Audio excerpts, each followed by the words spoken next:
Okay, we're going to start this next example with two muted 16th notes played down up, with the fretting hand laying flat over the strings in order to mute. The motion in the picking hand coming from the wrist with the arm relaxed, hitting through the strings lightly. Then we're going to move into our G form, the thumb over the fretboard, muting off the A string with the underside, the first finger on the high B and E strings at the 3rd fret. Then we're going to play an open D power chord. Resolve into an open A power chord. Now when you get to that A power chord position, check that your fretting hand is nice and dropped, with plenty of space from the underside of the neck to the cup of the hand. In particular, make sure that this area, near the base of the first finger, is away from the neck, with lots of space in the crook of the thumb, as opposed to being clenched like that, which is very restrictive.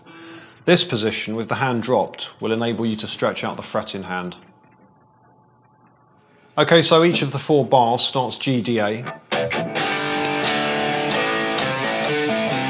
We have our first fill in bar 1, starting on beat 3 from the A power chord.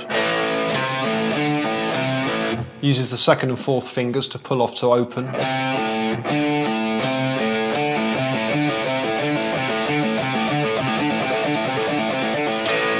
Keeping the A power chord in place, but just releasing the pressure so as to mute the strings and pull off in an outwards and downwards direction.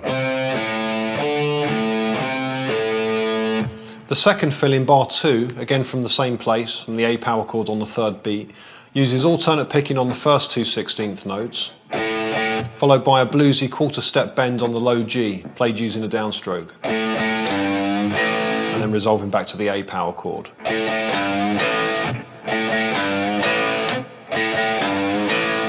The third fill in bar 3 uses 2 alternate strokes on the A string, followed by pull-offs from the 3rd fret to open on the A string, and then the same for the E string.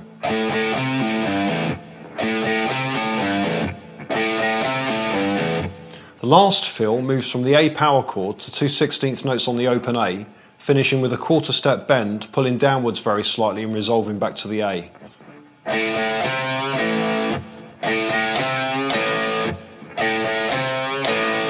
Let's look at the example played through slowly.